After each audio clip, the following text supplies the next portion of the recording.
salut à tous les riders. Donc déjà je vous remercie de regarder une nouvelle fois cette vidéo. J'espère que vous avez apprécié le unboxing du Magwheel, donc le T2, le modèle que j'ai là. Je vais remercier une nouvelle fois la marque, donc Magwheel évidemment, donc Smilo Motors, avec qui je suis en collaboration. Et puis voilà, puis aussi remercier tout le monde une nouvelle fois vraiment pour tous les commentaires que vous avez pu me laisser, même sur mes autres réseaux, que ce soit Facebook ou Instagram. C'était vraiment sympathique. Donc j'espère que cette vidéo vous plaira, et de toute façon par la suite je continuerai à faire des rides et des retours sur le T2 et peut-être un T1 par la suite pour ma femme aussi, on verra. Donc je vous laisse regarder en fait toutes les vidéos qui vont suivre. C'est un petit peu les jours qu'ont suivi l'arrivée du Magwheel. On a essayé de faire plusieurs vidéos pour avoir des ressentis en direct en fait, et je me suis amusé à faire un montage que vous allez voir pour que vous voyez un petit peu comment je me sentais, sachant qu'il ne faut pas oublier que je viens du East Kite, donc le One Wheel j'en avais jamais fait de ma vie. Ma femme c'est pareil, hein, donc c'est une grande première. Et là déjà ça fait une quinzaine de jours qu'on l'a, donc maintenant on pratique de plus en plus. Comme vous voyez, il y a des mini fenders qui ont été installés dessus, donc Freemove, donc merci à eux d'ailleurs, parce que franchement j'ai échangé avec eux par email, ils m'ont donné toutes les cotes, etc. Du coup c'était nickel, ça s'adaptait dessus, donc c'est top du top. Et après un système de grip que j'ai mis dessus en attendant un grip qui vient des États-Unis par la suite, qui a été créé par un revendeur Magwheel depuis des années dans le Michigan. Donc j'attends par la suite son grip qui vient s'installer directement dessus avec un léger concave, donc ça sera beaucoup mieux pour rider, parce que moi j'ai vraiment besoin de grip, je supporte pas le système caoutchouc, c'est pas trop mon truc. Voilà, donc je vous laisse regarder tout ça et je vous reprends à la fin pour faire un petit débrief. Allez, bonne vidéo à tous, à tout à l'heure.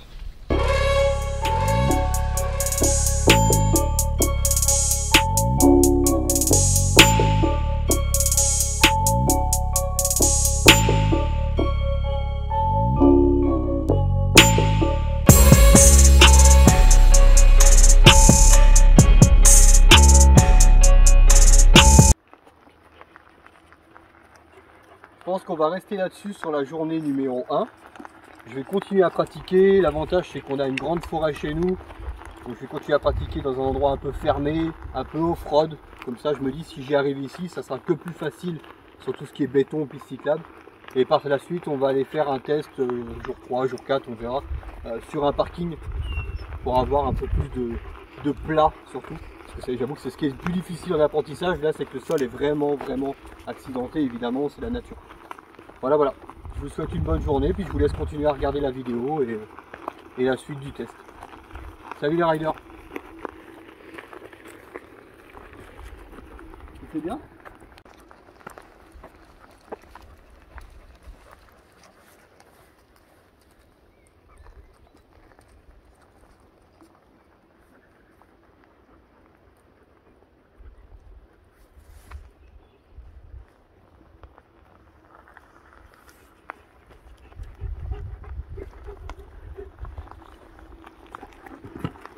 En fait, c'est vraiment tes tibias, quoi.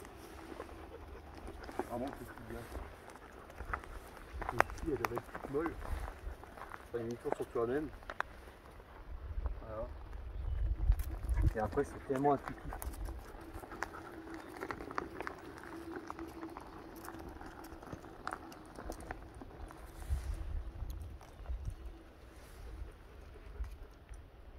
Et le sol est pas droit du tout. Hein. Alors, c'est pas facile. Hein.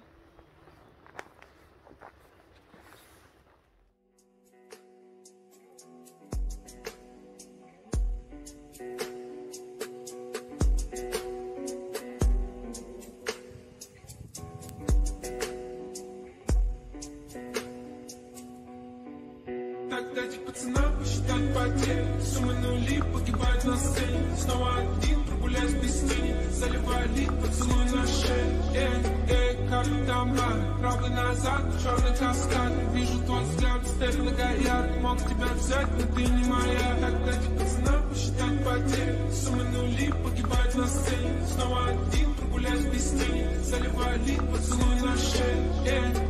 Как там рано, правый назад, черный каскад. Вижу твой взгляд, степь многоярд. Мог тебя взять, но ты не моя.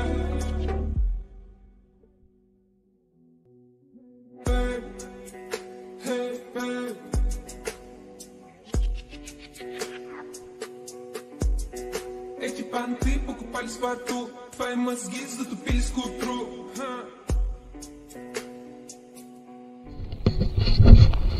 Donc là on est au 5e jour, je crois à peu près que je l'ai, au jour d'aujourd'hui. Ça commence à rentrer. Ah ouais, c'est vrai que c'est vraiment différent quand même du e-skate. Surtout en chemin comme ça. Moi là vous voyez un petit peu le décor et vous aurez vu les vidéos précédentes. On vit en forêt, on a l'avantage d'avoir 1,5 hectare de forêt. Donc on a des pistes et tout un peu partout qu'on s'est fait pour rouler en skate, en BMX avec les chiens. C'est vrai que je pratique beaucoup là, pour apprendre surtout. Après sur bitume c'est beaucoup plus simple. J'ai trouvé que sur parking, parce que j'ai pas fait encore beaucoup de routes au moment où je vous parle actuellement, après peut-être que dans le montage il y en aura d'autres, c'est beaucoup plus simple sur bitume. Il y a moins de... le sol est moins déformé en fait, hein, donc tout de suite ça coûterait beaucoup plus. Je sais pas si c'est l'idéal en off-road, ce modèle là du moins. Je verrai avec le temps, je pense que c'est un manque de maîtrise de ma part. En plus les réflexes qu'on a dans le skate c'est pas du tout les mêmes, il faudrait presque un peu oublier. Dans les skates on se sert énormément des jambes, des pieds. Là on se sert vraiment du bassin, des épaules, beaucoup plus je trouve. Les jambes il faut qu'elles soient toutes molles et un peu pliées pour au niveau amorti, mais c'est différent. Donc c'est vrai que quand on passe de l'un sur l'autre parfois il faut retrouver vite ses repères. Alors après certains ont l'habitude, ils le font, tu t'en rends même plus compte je pense. Mais moi actuellement au jour d'aujourd'hui c'est vrai que c'est un peu... voilà, là c'est du petit off-road, j'avoue que déjà je me vois pas faire plus pour le moment. Les trous, je pense que les trous c'est pas son point fort pour le moment.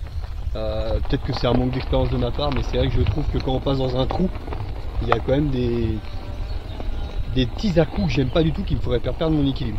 Maintenant je pense que c'est peut-être un manque d'expérience, hein. Certains me diront peut-être, les one-wheelers me diront ouais il faut vraiment apprendre à gérer l'électronique en fait. Mais je sens quand même un petit truc, c'est pour ça, je sais pas si c'est vraiment un modèle idéal pour pratiquer du off-road. Du chemin en forêt comme ça peut le faire, mais je pense que dès qu'il y a des gros cailloux, on peut vite être vraiment en merde. Voilà, donc ça c'est mon ressenti au bout du 5e jour, 5e ou 6e jour. Voilà, c'est ce que je peux vous dire pour le moment et je ferai un débrief de toute façon à la fin du montage de la vidéo sur le test.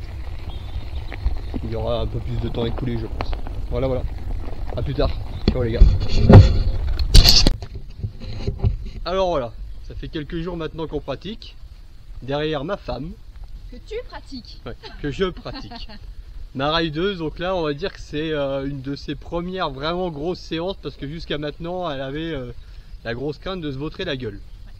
Donc là, vous la voyez, et du coup je vais te poser la question, maintenant que tu maîtrises un peu mieux la bête, qu'est-ce que t'en penses? Je maîtrise pas, mais c'est super cool. Voilà. Franchement, c'est super cool. Après, c'est quand même super dur. Moi, j'ai été étonnée par rapport au skate. C'est vraiment un cran au-dessus. Moi, j'ai trouvé que c'est quand même vachement plus difficile que le skate. Surtout quand on n'est pas du tout là-dedans.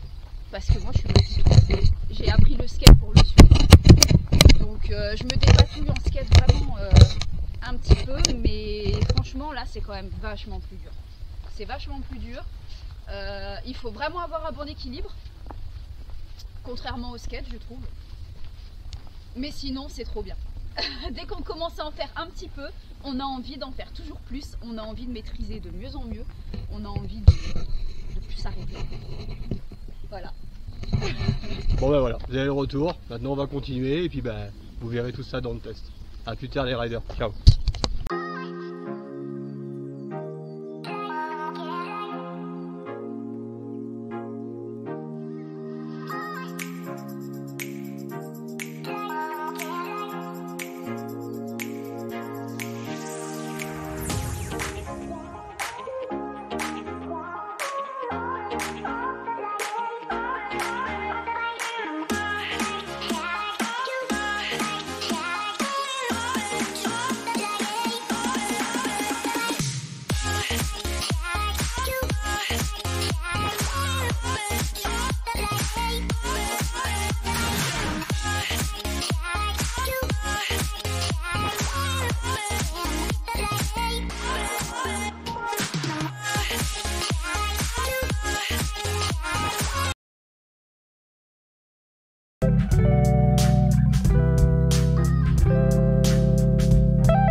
Donc voilà, vous avez pu voir toutes les vidéos que j'ai pu tourner, donc on va dire à peu près une douzaine de jours où on a pratiqué un maximum dès qu'on pouvait avec. Donc je pense que je vais pas pouvoir rajouter grand chose parce que je parle quand même beaucoup dans les vidéos. En ressenti pour le moment, franchement c'est vraiment top. En termes de rapport qualité-prix, il n'y a pas à chier quand même, on est bien en dessous certains autres marques. Voilà. Moi ce que j'ai fait dessus dans l'immédiat c'était du grip parce que c'est vrai que je préfère avoir un bon grip. J'avais l'impression que sur le caoutchouc, donc certains m'ont conseillé de mettre directement ce qu'on peut retrouver sur d'autres one wheel ou sinon même du grip qu'on retrouve sur des boards, enfin tout ce qui est surf, paddle. Moi personnellement je préfère rester sur du grip de skate, donc j'ai mis ça et j'attends, comme je vous disais au début de la vidéo, ce système qui a été fabriqué par un rider dans Michigan, quoi, qui lui connaît très bien le magwheel, ça fait 5 ans qu'il en vend maintenant, 4-5 ans. Donc il a créé justement ça avec un des meilleurs grips américains, c'est ce qu'il m'a dit. Et c'est cool avec un petit concave, donc comme ça c'est top à manipuler. Donc j'attends ça, mais bon, c'est pas encore arrivé. Donc pour le moment j'ai bidouillé ça avec du simple grip, plus les mini fender comme je disais, donc, parce que les projections j'en avais marre. Il y en avait partout et le problème c'est que ça rentrait en dessous, un petit peu dans les pads. Donc bon, après ça se lave très facilement, hein, c'est faut enlever les vis, mais bon. Je suis déjà un gros maniaque, alors si en plus je me rajoute des trucs comme ça, c'est pénible. Sinon, après, niveau pratique au jour d'aujourd'hui, moi ce que je peux conclure, c'est que c'est quand même assez intuitif. Il faut faire attention aux trous, ça aime pas les trous, mais ça je pense que je vais pas vous l'apprendre pour certains qui roulent déjà en one wheel. Ça aime pas les trous. Mais sinon, si on y va tranquille, ça se manipule vraiment bien. Est-ce que pour le off-road c'est le top? Je sais pas. J'ai pas de comparaison pour le moment, je pense que ça serait bien d'en faire. Mais pour le moment je dirais que moi je m'amuse bien en forêt, comme vous voyez, donc j'ai 2 hectares de terrain pour ceux qui me suivent. En forêt ça roule vraiment bien. Sur le sable, le sable mouillé, malheureusement la seule vidéo que vous auriez vue, bon bah ils avaient tout barré, il y avait des décrets, enfin impossible d'aller au plus près de la plage, donc pas de la mer, donc du coup bah malheureusement on y retournera mais un autre jour. Sur le sable mou, il a été vraiment très mou, ça galère quand même pas mal, et puis après bah, moi je suis pas encore assez à l'aise dessus pour envoyer quoi, donc je pique à chaque fois quoi. Et puis voilà quoi, puis sinon après bah, sur route bah, c'est pareil, hein, c'est une adaptation, hein, mais bon avec un peu de pratique c'est comme tout, hein, le skate quand j'ai appris à l'époque, au début c'est toujours un peu compliqué, mais franchement c'est très fun, ça n'a rien à voir au e-skate, c'est une sensation complètement différente. Je ne le pratiquerai pas dans les mêmes endroits. Le e-skate, moi ça m'offre des sensations et des vitesses vraiment de fou. Le carving, c'est ce que j'adore. Avec ça c'est complètement différent, mais c'est l'avantage, c'est que vous pourrez facilement pratiquer au milieu des gens. Il est quand même très fluide, il est très intuitif. Donc moi c'est ce que je vais lui dire, il est quand même très intuitif. Donc du coup dans les endroits où il y a beaucoup de monde, c'est vrai qu'on peut facilement se faufiler. Le rayon de braquage c'est quasiment du sur place. Donc ça vous connaissez de toute façon pour les one-wheelers. Donc voilà. En termes de puissance, il envoie. Donc sur certaines vidéos, on donne l'impression que je roule pas très vite, mais c'est parce qu'on est novice, hein, donc ma femme encore plus que moi, hein, donc qui est pas encore à l'aise dessus. Donc c'est vrai que il envoie très fort. Donc du coup pour le moment, moi je le freine parce que bon, bah, je me sens pas encore assez à l'aise. Et puis bon, il y a quand même des petites latences parfois dans certains trous. Ça c'est un truc qui me fait un peu peur. J'aimerais savoir si ça le fait chez tous les autres. J'en sais rien. J'ai pas pu comparer encore. Quand je passe un trou, je le sens parfois un petit peu. Donc c'est peut-être parce que je suis trop raide ou pas encore assez détendu dessus. Donc, mais après par contre en termes de puissance, c'est vrai que quand tu veux accélérer, bah, les 1000 watts tu les ressens quoi. Ça envoie très fort. Donc je serais curieux de voir ce que ça donne le 1500 watts, mais il doit vraiment envoyer. Donc voilà. Donc sur ce, bah, je crois qu'on va s'arrêter là. Donc je vous remercie encore. J'espère que tout ce que vous avez vu vous a plu, vous parle un petit peu. Comme je l'ai déjà dit précédemment, sachez que c'est upgradable, c'est facile à démonter. Au niveau entretien c'est pareil, c'est beaucoup plus simple que certaines autres marques, ça c'est vraiment cool. Il n'y a pas besoin de l'emmener dans une boutique spécialisée, hein. Si vous touchez un petit peu, moi je sais que personnellement mes skates je fais tout moi-même, donc du coup c'est quand même relativement simple. Voilà. Et puis ben voilà, donc sur ce je vous dis à très bientôt. Par la suite je mettrai une autre vidéo plus courte sur l'application, elle est toujours pas arrivée, donc Magwin me tient au courant, mais elle est toujours pas encore sur le marché, elle n'est pas terminée. Donc dès qu'elle arrive, je ferai une toute petite vidéo sur mon YouTube pour montrer comment fonctionne l'application. J'ai hâte parce que ça pour le moment c'est ce qui me manque. Passer à avoir l'autonomie, etc. J'avoue que ça me fait quand même très peur de partir trop loin et revenir à pied. Il est pas très lourd mais il est pas non plus très léger. Donc bon, j'aimerais me passer de ça pendant un ride quoi. Donc voilà, donc je vous tiendrai au courant là-dessus, et puis après suivez mon Instagram, hein, comme vous le savez, tout est dans la description, le site internet officiel dans la description. Je pense qu'il y a un nouveau site qui devrait arriver pour le marché européen, possible que ce soit même mes photos qui soient dessus, je sais pas encore. Voilà, et puis après vous avez aussi l'adresse mail, le numéro de téléphone, ils ont WhatsApp si vous voulez les contacter. Donc, et ils ont du stock, comme je vous ai dit, en T1, en T2 déjà en Allemagne, donc en Union Européenne, prêt à être envoyé en 3 jours, hein. En 3 jours il est chez vous. Donc voilà. Donc sur ce, je vous dis à très bientôt. Je vous souhaite à tous de très bons rides. Faites attention à vous surtout. Et surtout, n'hésitez pas. Si vous voulez un de ces quatre, vous passez dans le secteur sur la Côte d'Azur, donc dans le Var. Pour le moment, je suis ici. Du moins, je bouge beaucoup. N'hésitez pas. On pourrait échanger. Pourquoi pas, vous venez avec différents one wheel. Et puis, on pourrait comparer. Ça serait vraiment très sympathique, quoi. En plus, ici, il y a de quoi faire. Il y a la piscine. J'ai 2 hectares de terrain. Et à côté, j'ai une piste cyclable. Il y a de quoi rouler au moins 25 km. Comme vous l'avez vu dans la vidéo, c'est là où on roule, c'est très tranquille. Voilà. Allez, bon ride à tous et à très bientôt. Ciao, ciao.